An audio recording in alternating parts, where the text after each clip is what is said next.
It was wonderful. Got a little wild. It's always fun to get the morning going with a little fun, right? I'm stepping out, right? Into a world of possibility. So we're on week 5 of the 8-week series on the Book of Joy from His Holiness the Dalai Lama and Archbishop Desmond Tutu. So you've just completed the first 4 pillars, which are the pillars of the mind. And now we move into the pillars of the heart. And so the 5th pillar today is forgiveness. So I want to begin with a definition of forgiveness from Wikipedia. Forgiveness is the intentional and voluntary process by which a victim undergoes a change in feelings and attitude regarding an offense. Lets go of negative emotions, such as vengefulness, forswears recompense from or punishment of the offender, however legally or morally justified it is, and with an increased ability to wish the offender well. Take note of that last line. With an increased ability to wish the offender well. That's hard for us sometimes, isn't it? How do we do that?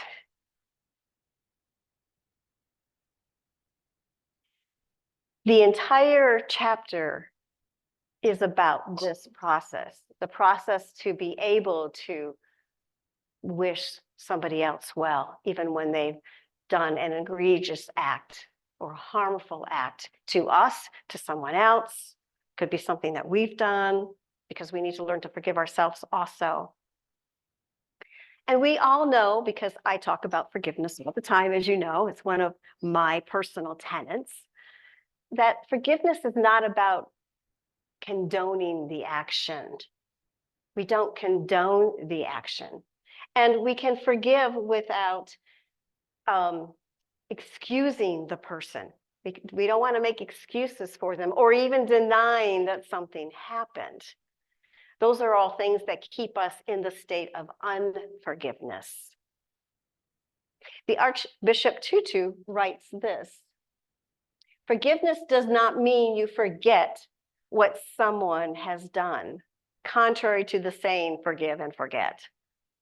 Not reacting with negativity or giving in to the negative emotions does not mean you do not respond to the acts or that you allow yourself to be harmed again. You know, sometimes when we think about this idea of forgiveness, brings to mind to me people who have been abused in their life. And when people have been abused, yourself maybe have had an experience of severe abuse, it's very hard to forgive that person because you've carried with you for so long this burden on yourself. But the problem is, in an abusive relationship, you can have somebody who says, I forgive you, or forgive me, please forgive me, I won't ever do that again, right? And then they bring flowers or whatever, just make amends. And then they turn around and repeat the same pattern over and over again. We have the right to be able to set the boundaries to say, no, I am not going to allow that to, or not going to allow you or whoever it is to harm me anymore. And that's really important, that we know that we have that power to say no to abuse. But at the same time, how is it that we wish an offender well? How do we do that in our heart? How do we release that negativity from our consciousness? Well, the Archbishop Tutu also says, you and you and you and you, all of us, have the potential to be instruments of incredible compassion and forgiveness. We cannot say of anyone at all that they are totally unable to forgive. And I think that all of us have the latent potential to be sorry for others who are disfiguring their humanity. That's powerful to me. And as I was rereading this chapter, I stopped at that line and tears welled up in my eyes. This just touched me so profoundly. This idea of disfiguring their humanity. For me, when I stopped and I was pondering and thinking about this, it just brought to me a new awareness of how to look at someone who has created for themselves an egregious act, who behaves in an egregious manner, who has done something harmful.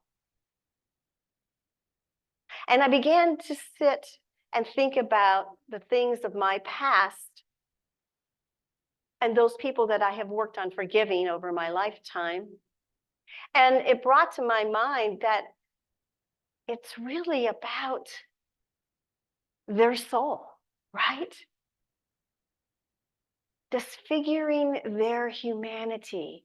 And think about grievous acts that you may have done, harm you might have created for others, toward others.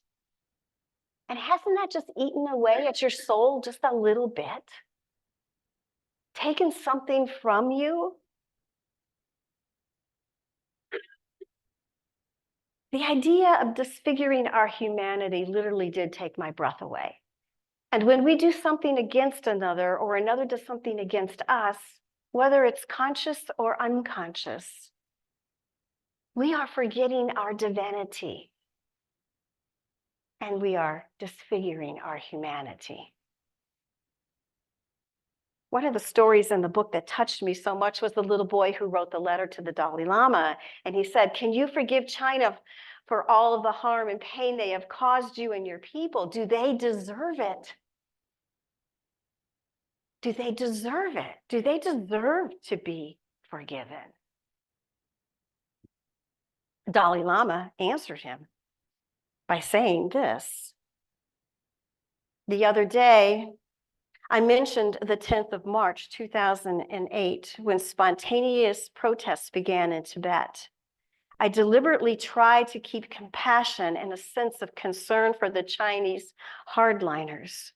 I tried to take their anger, their fear into myself and give them my love and my forgiveness.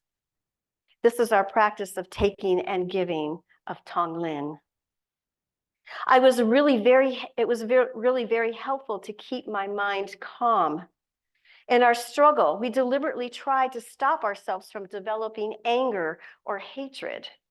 Of course, the Chinese are a wonderful people, but even for the hardliners, the officials, we deliberately tried to keep a sense of compassion, a sense of concern for their well-being. I know. That's really hard for us. For all the harm, and we know what has happened in Tibet. We know the slaughter that took place. And to be able to think about their well-being is a huge step for us. It's a real big leap from our mind and our head to our heart. The Dalai Lama continued by saying this: generally, when we speak of cultivating compassion for someone, we are cultivating compassion for someone who is actually undergoing acute suffering and pain. But you can also develop compassion for someone who may not be experiencing acute suffering and pain right now, but who is creating the conditions for their future suffering. Think about that. Think about some of the things that we have done, that we created our own suffering and pain, right? When we lash out at someone because we were angry at them and we say words that just tumble out of our mouth and they're very hurtful and we know we can't take those words back, we've just created a situation for ourselves. So it's not only ours or someone else's wrongdoing disfiguring ours or their humanity. We or they are creating conditions for their future suffering. And I think about that with people who are at risk to become addicts. And I think about that with people who, are at risk for outburst behaviors, that have anger issues. They're setting themselves up to create their future pain and suffering. And I get really emotional because the world is filled right now, what feels like to me, as a disfigurement of humanity.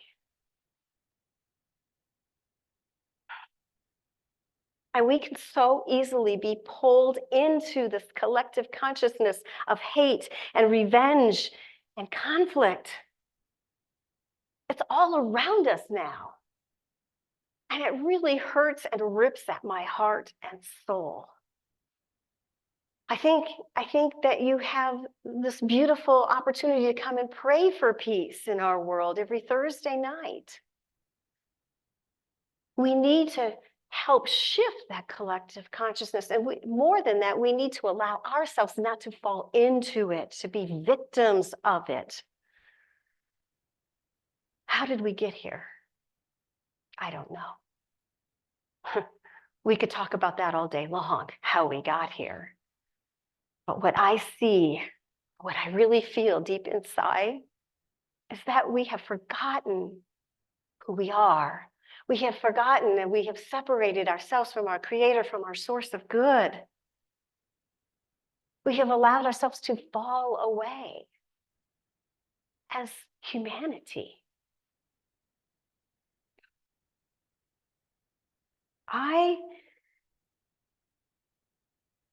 really, really feel the need that we need to uplift and pray for peace and pray for a shift in the consciousness. And we in Unity across the world participate in that. And so do many other traditions. And yet we look around and what do we see? We see hatred, don't we? So the Dalai Lama chose to love instead of hate. The Tibetan people chose to love instead of hate. And they came to that understanding that these Chinese hardliners that were creating the problem were creating pain for their own future and disfiguring their humanity.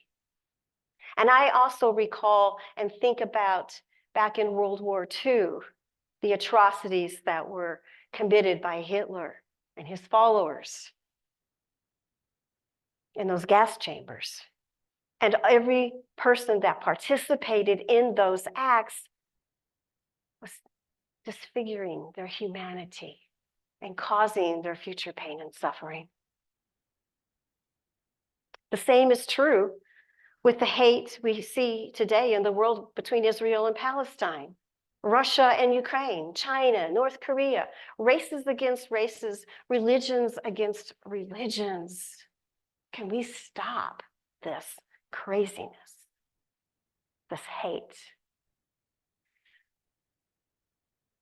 It's a holding on to old ideas of power. It's holding on to ideas of, I'm better than you, of supremacy. And these old ideas just bring about more pain and more suffering to our world. When I did this work with my church in Denver, I wrote in the margin of my book, unforgiveness leads to hate, and hate leads to destruction. Think about that. Unforgiveness leads to hate, and hate leads to destruction. And it's not just the destruction of our own personal humanity, of our soul. It's also the destruction of our planet. When you think about dropping bombs on people, I think about not just the loss of human life, but I also think about the loss of animal life and plant life. And so for me, my pain is very deep around that because it's about our whole world, not just a single place.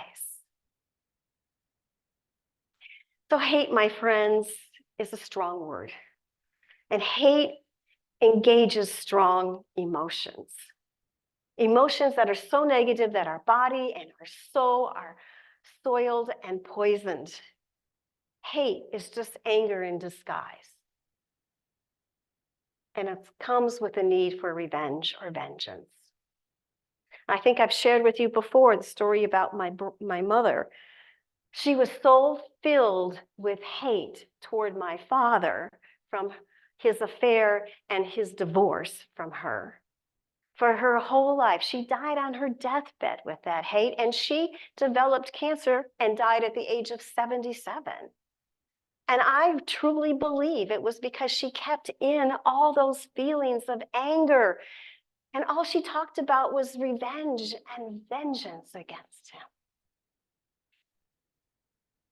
And she didn't even realize she was causing her own pain and suffering. So let us be careful of how we talk about things. Let us be very careful and very sure of what we're saying about other people.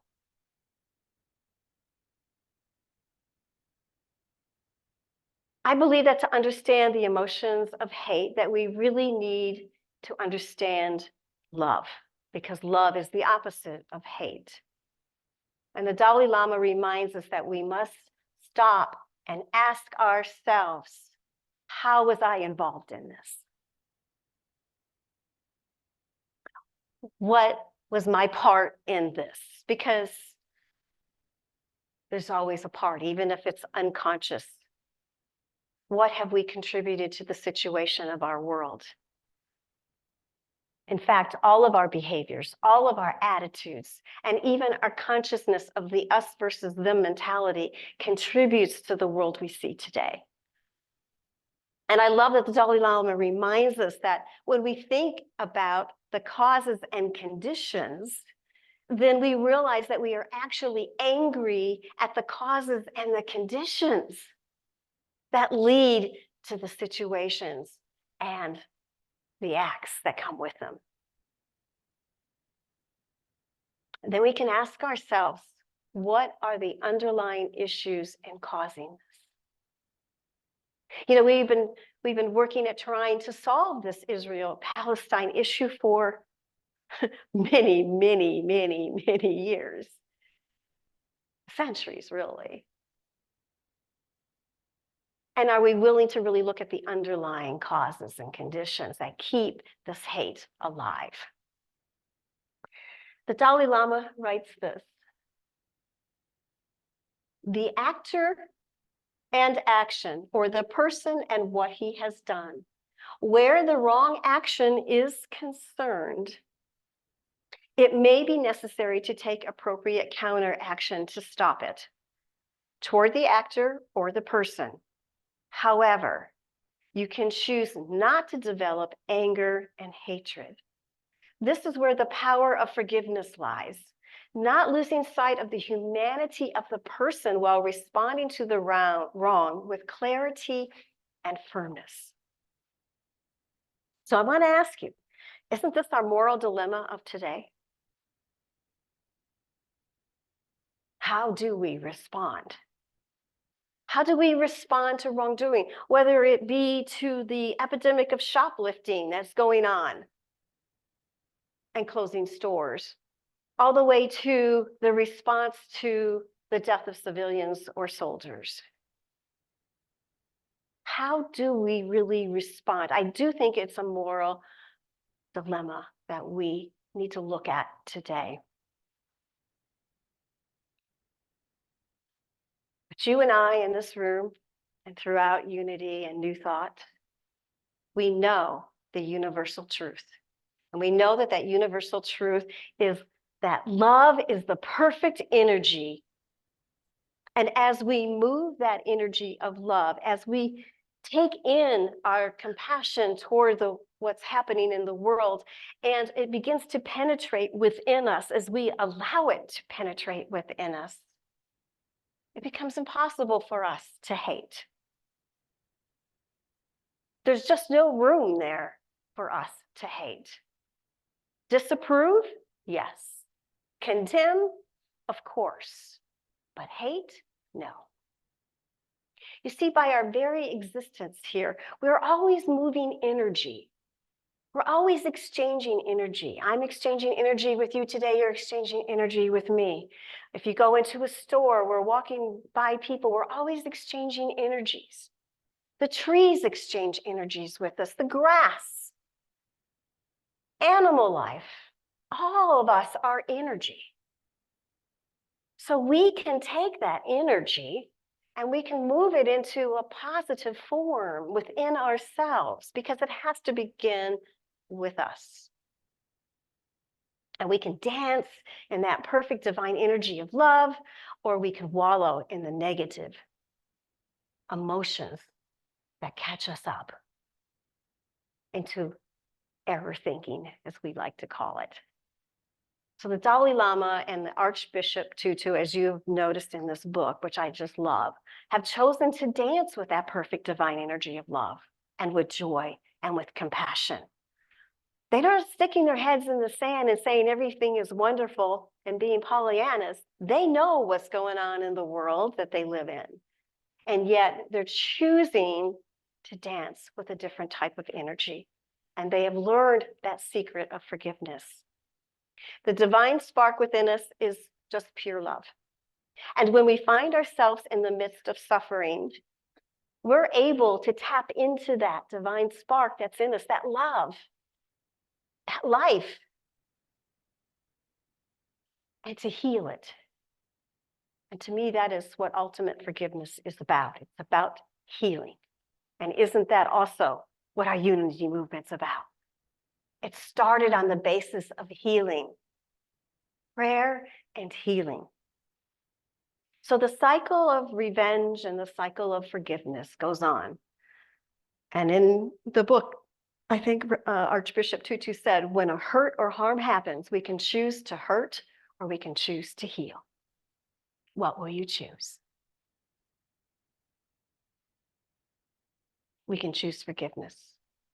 We can choose love. We can choose compassion. So let us choose by trying to live these pillars that we're working on and reading to the best of our ability. We're not the Dalai Lama nor Desmond Tutu, but we are us.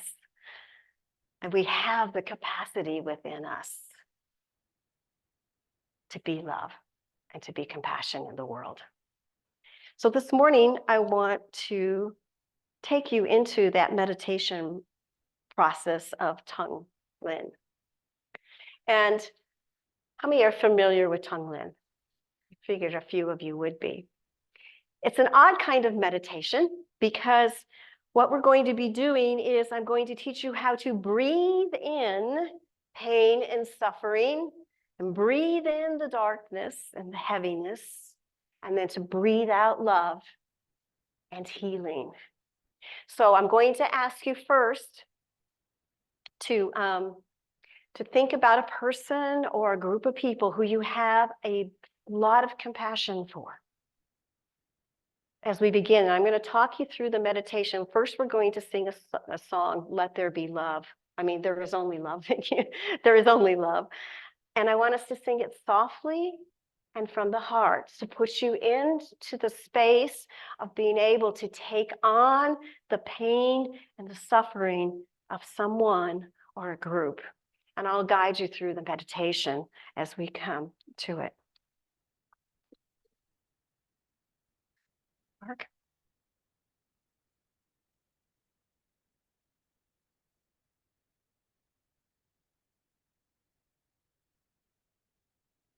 Oh, the words. I'm way ahead of myself. Oops. Here we go.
And I know voice of love.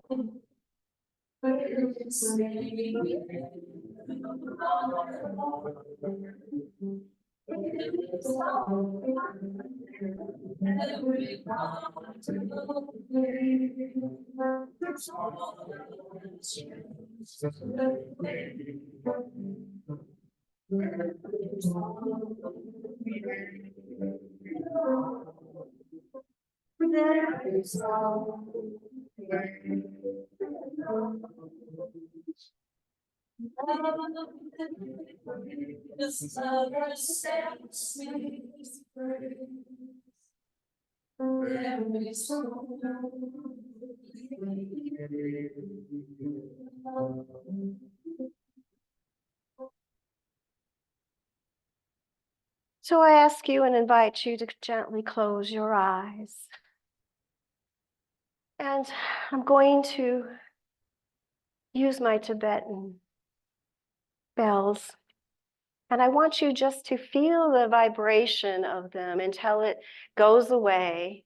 And then in the quiet, just breathe into and think about a person or a group of people who you feel deep compassion for, that you wish to send healing to today.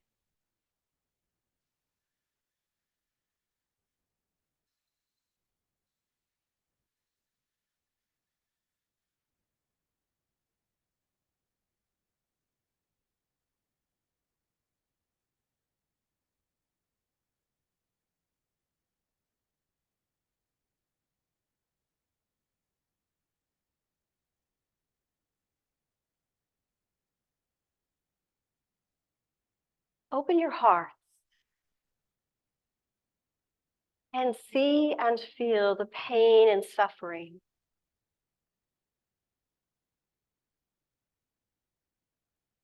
And then as we begin this practice, first we breathe in through our nostrils their pain, their suffering, their darkness, heaviness, the essence of what causes them such pain. Breathe into that and then breathe out your love, your healing power. Perhaps even maybe seeing them smile.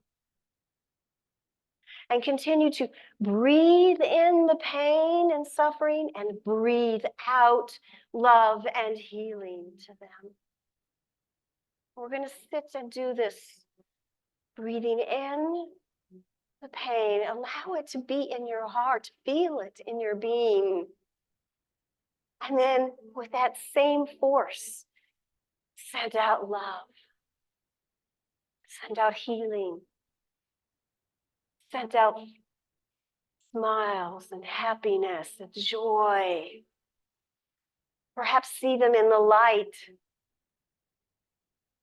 as we sit in the quiet. We do this practice of giving and receiving. They're giving us their pain and they're receiving our love in the quiet.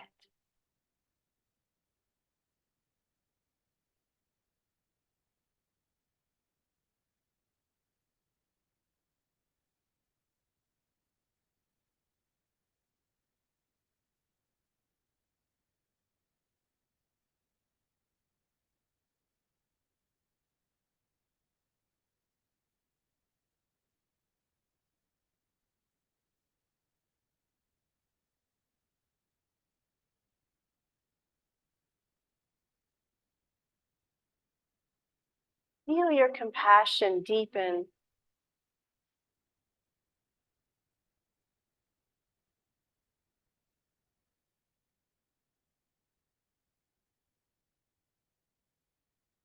Feel that love as you send it forth.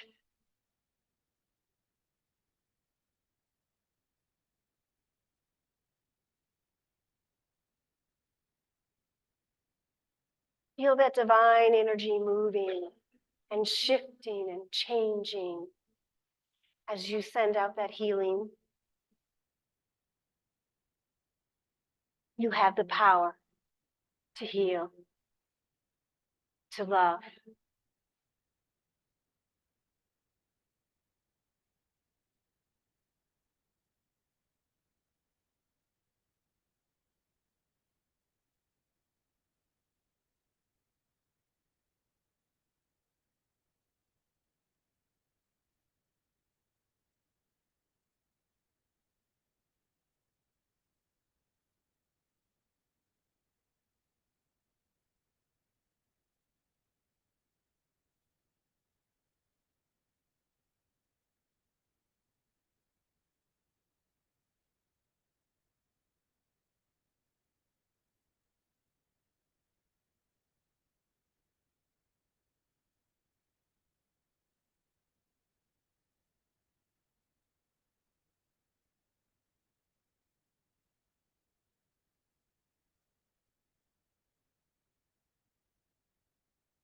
And one last time, breathe in that pain and suffering and breathe out that love.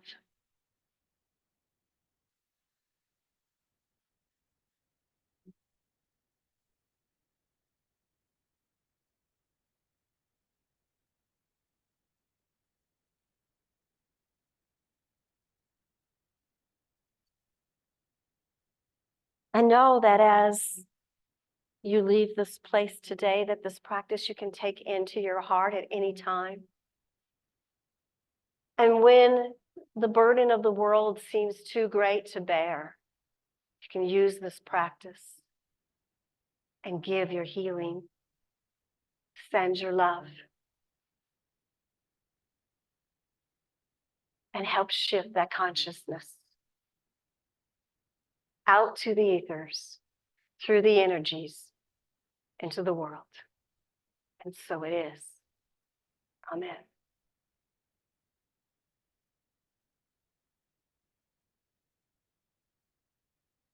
It is a deep practice that you can continue to use. And I know sometimes when I do it, tears will well up in my eyes. And the more that you practice it, the more that you will notice how you will be able to feel that pain and that suffering, and how the most important part is that you can send out that love and your compassion and your joy, that you have the gift of giving. So thank you.